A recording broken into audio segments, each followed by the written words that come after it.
여러분 안녕하세요. 오늘 우리가 함께 파헤쳐볼 내용은요. 현대 사회를 조용히 하지만 아주 맹렬하게 휩쓸고 있는 충격적인 의학적 미스테리입니다. 지난 100년 동안 인류의 지능은요. 끊임없이 위로 계속해서 발전해 왔거든요. 그런데 바로 지금 이 거대한 상승 곡선이 완전히 반대 방향으로 뒤집히고 있습니다. 이번 해설에서는 이른바 브레인럿, 즉 뇌썩음이라는 일종의 전염병이 어떻게 전 세계인들의 지능을 소리 없이 갉아먹고 있는지 확실한 근거와 함께 낱낱이 파헤쳐 보겠습니다. 우리 모두의 뇌 건강에 걸린 문제니까요. 끝까지 집중해 주시기 바랍니다. 이 선언부터 한번 짚고 넘어가 볼까요? 2026년 1월 저명한 신경과학자 제드 크니오바스가 미국 상원 청문회에 출석해서 이렇게 말했습니다.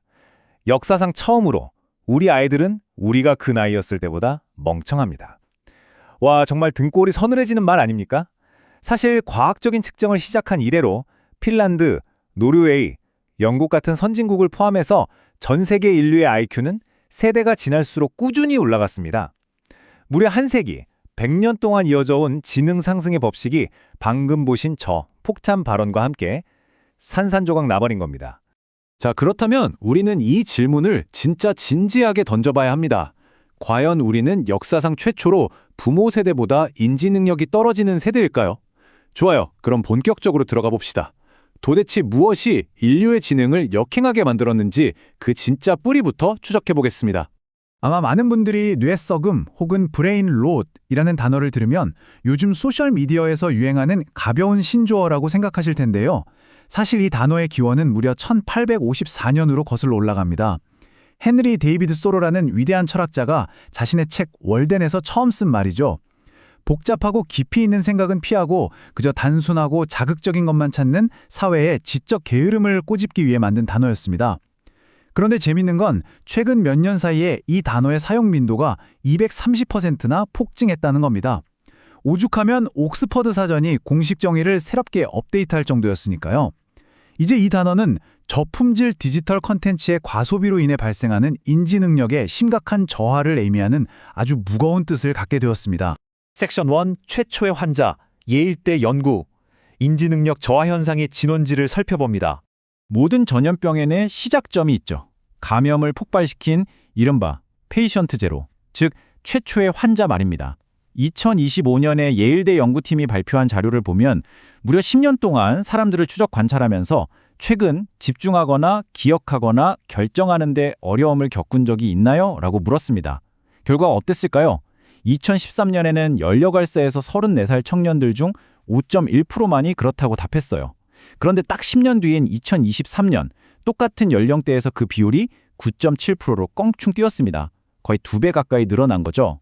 여기서 진짜 소름 돋는 포인트는요. 중장년층이나 노년층에서는 20년 동안 수치 변화가 거의 없었다는 겁니다. 그러니까 이 기형적인 뇌 기능 저하는 스마트폰과 함께 유년기를 보낸 바로 그 세대에서만 집중적으로 나타났다는 뜻입니다. 대체 우리 뇌 속에서는 무슨 일이 벌어지고 있는 걸까요? 2025년 미국 심리학회가 무려 10만 명의 데이터를 모아서 분석한 결과를 보면 상황이 꽤 신박합니다. 끊임없는 쇼핑 콘텐츠 노출이 우리 뇌의 사령탑인 전전두엽을 말 그대로 타격하고 있었습니다. 그리고 세 가지 핵심 능력이 도미노처럼 무너지는데요. 첫째, 긴 맥락을 유지하는 주의 집중력. 둘째, 당장의 자극을 참아내는 충동 억제 능력. 셋째, 여러 정보를 동시에 처리하는 작업 기억입니다. 집중력이 깨지니 일이 안 되고 작업 기억이 망가지니 복잡한 결정은 그냥 포기해버리는 거죠. 혹시 여러분, 지금 이 해설을 듣고 계시면서도 끄고 다른 짧은 영상 보러 가고 싶다는 충동과 싸우고 계신 건 아니겠죠? 만약 그렇다면 지금 여러분의 전전두엽도 꽤나 시달리고 있다는 뜻일 수 있습니다. 섹션 2 임상실험, 뮌헨대 연구. 숏폼이 뇌에 미치는 직접적인 타격을 분석합니다. 자, 그럼 이 숏폼의 파괴력이 현실에서 어느 정도일지 눈으로 직접 확인해 보시죠. 독일 뮌헨 대학교에서 60명을 대상으로 아주 기발한 실험을 하나 했습니다. 참가자들에게 엄청난 집중력이 필요한 과제를 주다가 딱 10분 동안 쉬게 했어요. 쉬는 동안 그룹 A는 텍스트 위주의 트위터를, 그룹 C는 호흡이 긴 유튜브 영상을 봤습니다. 문제는 그룹 B였습니다. 이 그룹은 10분 동안 틱톡을 봤거든요. 휴식이 끝나고 다시 과제를 시작했는데 정말 충격적이게도 틱톡을 본 그룹 B의 정답률만 바닥으로 처박혔습니다. 어느 정도였냐면요. 그냥 눈을 꽉 감고 아무거나 마구잡이로 찍는 랜덤 추측 수준이랑 똑같았습니다. 단 10분, 고작 10분 동안 쇼폼을 본 것만으로 뇌의 논루적 처리 회로가 일시적으로 멈춰버린 겁니다.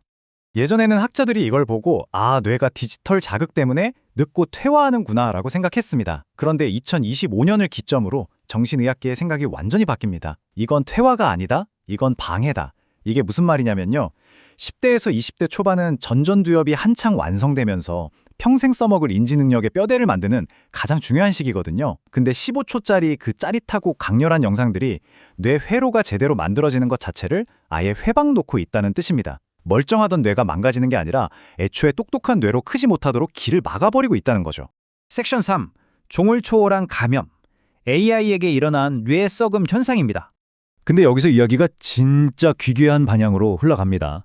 이 현상이 인간한테만 일어나는 게 아니었어요.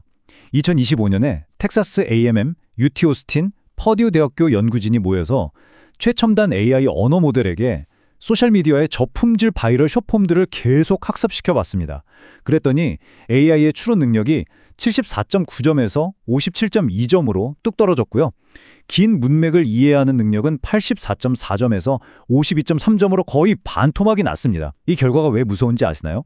인지 능력이 떨어지는 게 단순히 우리 인간의 의지력이 약해서가 아니라는 걸 증명한 겁니다. 숏폼 컨텐츠의 데이터 구조 그 자체가 논리력을 붕괴시키는 일종의 맹독을 품고 있다는 거죠. 게다가 지능만 떨어진 게 아니었습니다. 감염된 AI의 성격 검사를 해봤더니 세상에 사이코패스 성향과 나르시시즘 수치가 걷잡을 수 없이 치솟았어요. 이 연구에서 밝혀진 가장 절망적인 사실은 이 손상이 비가역적이었다는 겁니다. 한번 망가진 AI한테 다시 최고급 데이터를 듬뿍 먹이고 재학습을 시켜봐도 예전에 똑똑하고 안정적인 모습으로 완벽하게 돌아오지 못했습니다. 뇌썩음은 인류만의 문제가 아니라 지능이라는 시스템 자체를 부숴버리는 치명적인 버그였던 거죠. 섹션 4. 당신의 디지털 뇌 진단. 새롭게 개발된 BRS 14척도입니다. 자, 이제 남의 얘기는 그만하고 이 해설을 보고 계신 여러분의 이야기를 좀 해볼까요? 여러분의 뇌는 안전할까요? 2025년 말 학계에서 검증을 마친 BRS14라는 뇌썩음 진단 척도가 있습니다. 그중 가장 핵심적인 질문 3가지만 던져볼 테니 마음속으로 솔직하게 답해보세요. 첫째, 설거지나 빨래 같은 단순한 집안일을 할 게 무조건 팟캐스트나 유튜브 같은 디지털 배경음이 켜져 있어야 하나요? 둘째, 처음 폰을 집어들 때 딱 이것만 바라지 했던 것보다 훨씬 더 오래 화면을 쓸어 넘기고 계신 적이 많나요? 셋째, 뭔가 기억이 안 날 때 스스로 머릿속을 뒤져보려 하기보다 반사적으로 검색창부터 켜시나요? 이 3가지 질문에 하나라도 찔리신다면 안타깝지만 여러분의 뇌 통제권도 서서히 넘어가고 있다는 뜻일지도 모릅니다. 아이고, 너무 겁을 드렸나요? 다행히 희망은 있습니다. 여러분, 이 마법의 숫자 30을 꼭 기억하세요. 2025년 미국 의사협회이지 저널에 아주 놀라운 연구가 실렸는데요. 딱 일주일, 단 7일 동안만 소셜미디어 사용 시간을 하루 30분 이하로 확 줄여본 겁니다. 그랬더니 참가자들의 뇌와 정신건강 상태가 좋아진 정도가 무려 병원에서 8주에서 12주 동안 집중심리치료를 받은 것과 맞먹는 수준이었습니다. 잃어버린 뇌기능 분명히 되돌릴 수 있다는 확실한 증거죠. 섹션 5. 뇌 통제권을 되찾는 3단계. 일상에서 바로 적용할 수 있는 해결책입니다. 그럼 구체적으로 어떻게 해야 할까요? 폰을 아예 박살내버릴 순 없잖아요. 연구 데이터를 기반으로 한 이 3단계 행동 수칙만 꼭 기억해 가세요. 첫 번째, 알림은 하루에 딱 3번만 몰아서 확인하십시오. 무작정 알림을 다 꺼버리면 오히려 불안해서 더 폰을 찾게 됩니다. 아침, 점심, 저녁 딱 정해놓고 몰아서 보면 통제권이 생깁니다. 두 번째, 숏폼을 보고 싶어 미칠 것 같을 때 1분 타이머를 켜는 겁니다. 충동이라는 건 파도 같아서 계속 높지 않아요.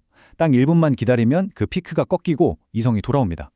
마지막 3번째, 진짜 꿀팁인데요. 스마트폰 화면을 흑백 모드로 바꾸세요.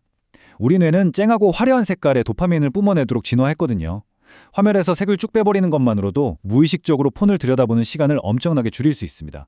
자, 여러분 여기까지 오시느라 정말 고생 많으셨습니다. 사실 이 긴 시간 동안 쏟아지는 정보들을 놓치지 않고 끝까지 해설을 따라오셨다는 것 자체가 여러분의 전전두엽이 아직 건강하게 살아있다는 가장 확실한 증거입니다. 아직 늦지 않았습니다. 모든 사실을 알게 된 지금 당장 오늘부터 여러분의 일상에 그 1분 타이머를 도입해 보시는 건 어떨까요? 세상의 속도에 휩쓸려 뇌를 방치할지 아니면 다시 날카롭고 단단하게 벼려낼지 그 통제권은 이제 완벽하게 여러분의 손에 있습니다. 저는 다음 시간에 더 흥미롭고 유익한 내용으로 다시 찾아오겠습니다. 감사합니다.